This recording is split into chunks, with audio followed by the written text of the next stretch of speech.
دیکھیں، جس کو آپ خودکشی کی کوشش کہہ رہے ہیں، میں اسے خودکشی کی کوشش نہیں سمجھتا۔ میں صرف دیکھنا چاہتا تھا کہ موت کی تکلیف کیسی ہوتی ہے۔ وہ اس کا چہرہ دیکھنے لگا، جو بڑے پرسکون انداز میں انہیں سمجھانے کی کوشش کر رہا تھا۔ اور موت کی تکلیف تم کیوں محسوس کرنا چاہتے تھے؟ بس ایسے ہی، کیوریوسٹی، تجسس سمجھ لیں۔ سائیکلو انالسٹ نے ایک گہرا سانس لے کر اس 150 IQ لیول والے نوجوان کو دیکھا جو اب چھت کو گھور رہا تھا۔ تو ایک بار خودکشی کی کوشش سے تمہارا یہ تجسس ختم نہیں ہوا؟ اوہ، تب میں بے ہوش ہو گیا تھا، اس لیے میں ٹھیک سے کچھ بھی محسوس نہیں کر سکا۔ دوسری بار بھی ایسا ہی ہوا، تیسری بار بھی ایسا ہی ہوا، وہ مایوسی سے سر ہلاتے ہوئے بولا۔ اور اب تم چوتھی بار کوشش کرو گے؟ یقیناً میں محسوس کرنا چاہتا ہوں کہ درد کی انتہا پر جا کر کیسا لگتا ہے۔ کیا مطلب؟ جیسے جوائے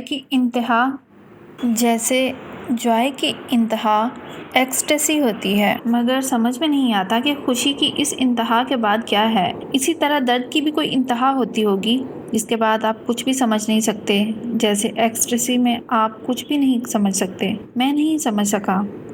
فرض کریں آپ ایک بار اسٹرپٹیز دیکھ رہے ہیں، بہت تیز میوزک بج رہا ہے، آپ ڈرنک کر رہے ہیں، آپ نے کچھ گرلز بھی لی ہوئی ہیں، آپ ناچ رہے ہیں، پھر آہستہ آہستہ آپ اپنے ہوش و حواس کھو دیتے ہیں۔ آپ ایکسٹیسی میں ہیں۔ کہاں ہیں؟ کیوں ہیں؟ کیا کر رہے ہیں؟ آپ کو کچھ بھی پتہ نہیں، لیکن آپ کو یہ ضرور پتہ ہوتا ہے کہ آپ جو کچھ بھی کر رہے ہیں وہ آپ کو اچھا لگ رہا ہے۔ میں جب باہر چھٹیاں گزارنے جاتا ہوں تو اپنے کزنز کے ساتھ ایسے بارز میں جاتا ہوں۔ میرا پرابلم یہ ہے کہ ان کی طرح ایکسٹیٹک نہیں ہوتا۔ I never get wild with joy۔ مجھے چیزوں سے اتنی خوشی نہیں مل پاتی جتنی باقی لوگوں کو ملتی ہے، اور یہی چیز مجھے مایوس کرتی ہے۔ میں نے سوچا کہ اگر سرور کی انتہا پر نہیں پہنچ سکا تو شاید میں درد کی انتہا پر پہنچ سکوں، لیکن وہ بھی نہیں ہو سکا۔ وہ خاصا مایوس نظر آ رہا تھا۔ تم اس طرح کی چیزوں میں اپنا وقت کیوں ضائع کرتے ہو؟ اتنا شاندار ایکیڈیمک ریکارڈ ہے تمہارا۔ سالار نے اس بار انتہائی بیزاری سے اس سے کہا۔ پلیز پلیز، اب میری ذہانت کے راگ الاپنا مت شروع کر دیجیے گا۔ مجھے پتہ ہے میں کیا ہوں۔ تنگ آ گیا ہوں میں اپنی تعریفیں سنتے سنتے۔ اس کے لہجے میں تلخی تھی۔ سائیکو انالسٹ کچھ دیر اسے دیکھتا رہا۔ اپنے لیے کوئی گول کیوں نہیں سیٹ کرتے تم؟ میں نے کیا ہے۔ کیا؟ مجھے خودکشی کی ایک اور کوشش کرنی ہے۔ مکمل اطمینان تھا۔ کیا تمہیں کوئی ڈپریشن ہے؟ Not at all. پھر تم مرنا کیوں چاہتے ہو؟ ایک گہرا سانس۔ کیا آپ کو ایک بار پھر سے بتانا شروع کروں کہ میں مرنا نہیں چاہتا، میں کچھ اور کرنے کی کوشش کر رہا ہوں؟ وہ اکتایا۔ بات گھوم پھر کر پھر وہیں آ گئی تھی۔ سائیکو انالسٹ کچھ دیر سوچتا رہا۔ کیا تم یہ سب کسی لڑکی کی وجہ سے کر رہے ہو؟ سالار نے گردن موڑ کر حیرانی سے اسے دیکھا۔ لڑکی کی وجہ سے؟ ہاں، کوئی ایسی لڑکی جو تمہیں اچھی لگتی ہو، جس سے تم شادی کرنا چاہتے ہو۔ اس نے بے اختیار قہقہا لگایا اور ہنستا ہی گیا۔ مائی گاڈ، آپ کا مطلب ہے کہ کسی لڑکی کی محبت کی وجہ سے میں خودکشی؟ وہ ایک بار پھر بات ادھوری چھوڑ کر ہنسنے لگا۔ لڑکی کی محبت اور خودکشی؟ کیا مذاق ہے۔ وہ اب اپنی ہنسی پر قابو پانے کی کوشش کر رہا تھا۔ سائیکو انالسٹ نے اس طرح کے کئی سٹنٹس اس کے ساتھ کیے اور ہر بار نتیجہ ڈھاک کے وہیں تین پات رہا۔ آپ اس کو تعلیم کے لیے بیرون ملک بھجوانے کے بجائے یہیں رکھیں اور اس پر بہت توجہ دیں۔ ہو سکتا ہے یہ توجہ حاصل کرنے کے لیے یہ سب کرتا ہو۔ اس نے کئی ماہ کے بعد سالار کے ماں باپ کو مشورہ دیا، جس کا نتیجہ یہ ہوا کہ اسے باہر بھجوانے کے بجائے اسلام آباد کے ادارے میں ایڈمیشن دلوایا گیا۔ سکندر عثمان کو یہ اطمینان تھا کہ وہ اسے اپنے پاس رکھیں گے تو شاید وہ دوبارہ ایسی حرکت نہیں کرے گا۔ سالار نے ان کے اس فیصلے پر کسی رد عمل کا اظہار نہیں کیا، بلکہ اسی طرح جس طرح اس نے ان کے اس فیصلے پر کسی خوشی کا اظہار نہیں کیا تھا کہ اسے بیرون ملک تعلیم کے لیے بھجوایا جائے۔ سائیکو انالسٹ کے ساتھ آخری سیشن کے بعد سکندر عثمان اسے گھر لے آئے اور انہوں نے طیبہ کے ساتھ مل کر اسے ایک لمبی چوڑی میٹنگ کی۔ وہ دونوں اپنے بیڈ روم میں بٹھا کر اسے ان تمام آسائشوں کے بارے میں بتاتے رہے جو پچھلے کئی سالوں میں اسے فراہم کر رہے تھے۔ انہوں نے اسے ان توقعات کے بارے میں بھی بتایا جو وہ اس سے رکھتے تھے، اسے ان محبت بھرے جذبات سے بھی آگاہ کیا جو وہ اس کے لیے محسوس کرتے تھے۔ وہ بے تاثر چہرے کے ساتھ چیونگم چباتا باپ کی بے چینی اور ماں کے آنسو دیکھتا رہا۔ گفتگو کے آخر میں سکندر عثمان نے تقریباً تنگ آ کر ان سے کہا، تمہیں کس چیز کی کمی ہے؟ کیا ہے جو تمہارے پاس نہیں ہے، یا جو تمہیں چاہیے مجھے بتاؤ۔ سالار سوچ میں پڑ گیا۔ Sports car. اگلے ہی لمحے اس نے کہا، ٹھیک ہے میں تمہیں اسپورٹس کار باہر سے منگوا دیتا ہوں، مگر دوبارہ ایسی کوئی حرکت مت کرنا جو تم نے کی، اوکے؟ سکندر عثمان کو کچھ اطمینان ہوا۔ سالار نے سر ہلا دیا۔ طیبہ نے ٹیشو سے اپنا آنسو صاف کرتے ہوئے جیسے سکون کا سانس لیا۔ وہ کمرے سے چلا گیا تو سکندر عثمان نے سگار سلگاتے ہوئے اس سے کہا، طیبہ تمہیں اس پر بہت توجہ دینی پڑے گی۔ اپنی ایکٹیویٹیز کچھ کم کرو اور کوشش کرو کہ اس کے ساتھ روزانہ کچھ وقت گزار سکو۔ طیبہ نے سر ہلا دیا۔ وسیم نے امامہ کو دور سے ہی لان میں بیٹھے دیکھا۔ وہ کانوں میں ہیڈ فون لگائے واک مین میں کچھ سن رہی تھی۔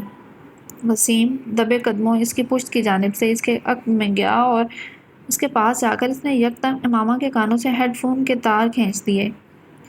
امامہ نے برق رفتاری سے واک مین کا اسٹاپ کا بٹن دبایا۔ کیا سنا جا رہا ہے یہاں اکیلے بیٹھے؟ وسیم نے بلند آواز میں کہتے ہوئے ہیڈ فون کو اپنے کانوں میں ٹھونس لیا، مگر تب تک امامہ کیسٹ بند کر چکی تھی۔ کرسی سے اٹھ کر کھڑے ہو کر اس نے ہیڈ فون کو اپنی طرف کھینچتے ہوئے وسیم سے کہا، بدتمیزی کی بھی کوئی حد ہوتی ہے وسیم، بیہیو یور سیلف۔ اس کا چہرہ غصے سے سرخ ہو رہا تھا۔ وسیم نے ہیڈ فون کے سروں کو نہیں چھوڑا۔ امامہ کے غصے کا اس پر کوئی اثر نہیں ہوا تھا۔ میں سننا چاہتا ہوں تم کیا سن رہی تھی؟ اس میں بدتمیزی والی کیا بات ہے؟ کیسٹ کو آن کرو۔ امامہ نے کچھ جھنجھلاتے ہوئے ہیڈ فون کو واک مین سے الگ کر دیا۔ میں تمہارے سننے کے لیے واک مین لے کر یہاں نہیں بیٹھی، دفع ہو جاؤ، یہ ہیڈ فون لے جاؤ۔ وہ ایک بار پھر اپنی کرسی پر بیٹھ گئی۔ اس نے واک مین کو بڑی مضبوطی سے اپنے ہاتھ میں جکڑا ہوا تھا۔ وسیم کو لگا جیسے وہ کچھ گھبرائی ہوئی تھی، مگر وہ گھبرائے گی کیوں؟ وسیم نے سوچا اور اس خیال کو ذہن سے جھٹکتے ہوئے سامنے والی کرسی پر جا کر بیٹھ گیا۔ ہیڈ فون کو اس نے میز پر رکھ دیا۔ یہ لو، اپنا غصہ ختم کرو، واپس کر رہا ہوں میں، تم سنو جو بھی سن رہی تھی۔ اس نے بڑے صلح جویانہ انداز میں ہاتھ اٹھاتے ہوئے کہا، نہیں اب مجھے نہیں سننا کچھ، تم ہیڈ فون رکھو اپنے پاس۔ ماما نے ہیڈ فون کی طرف ہاتھ نہیں بڑھایا۔ ویسے تم سن کیا رہی تھی؟ کیا سنا جا سکتا ہے؟ ماما نے اسی کے انداز میں کہا، غزلیں سن رہی ہوگی۔ وسیم نے خیال ظاہر کیا، تمہیں پتہ ہے وسیم، تم میں بہت ساری عادتیں بوڑھی عورتوں والی ہیں، مثلاً بال کی کھال اتارنا اور دوسروں کی جاسوسی کرتے پھرنا اور شرمندہ بھی نہ ہونا، اور تمہیں پتہ ہے کہ تم آہستہ آہستہ کتنی خود غرض ہوتی جا رہی ہو۔ وسیم نے ترکی بترکی جواب دیتے ہوئے کہا۔ ماما نے اس کی بات پر برا نہیں مانا۔ اچھا تمہیں پتہ چل گیا کہ میں خود غرض ہوں؟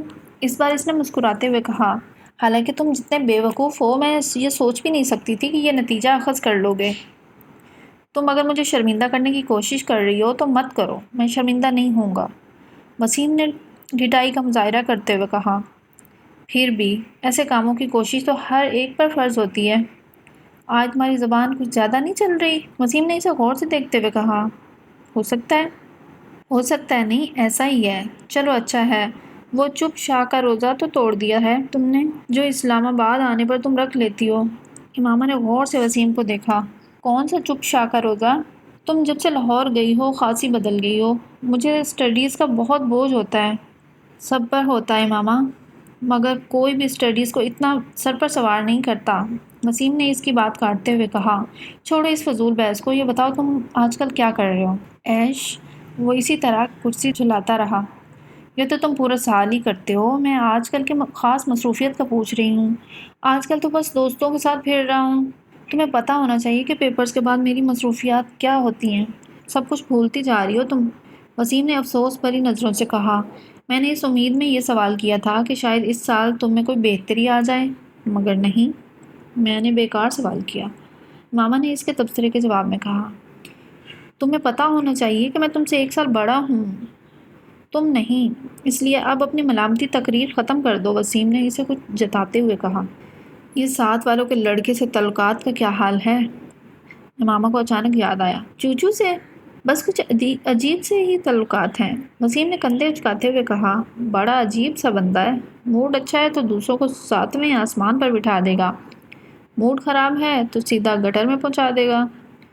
تمہارے زیادہ تر دوست اسی طرح کے ہیں، ماما نے مسکراتے ہوئے کہا۔ کندھ ہم جنس باہم جنس پرواز نہیں، خیر ایسی بھی کوئی بات نہیں ہے، کم از کم میری عادتیں اور حرکتیں چوچو جیسی تو نہیں ہیں۔ وہ تو باہر جانے والا تھا نا؟ ماما کو اچانک یاد آیا۔ ہاں جانا تو تھا، مگر پتہ نہیں، میرا خیال ہے اس کے پیرنٹس نہیں بھجوا رہے۔ حلیہ بڑا عجیب سا ہوتا ہے اس کا۔ مجھے بعض دفعہ لگتا ہے ہپیوں کے کسی قبیلے سے کسی نہ کسی طرح اس کا تعلق ہوگا یا آئندہ ہو جائے گا۔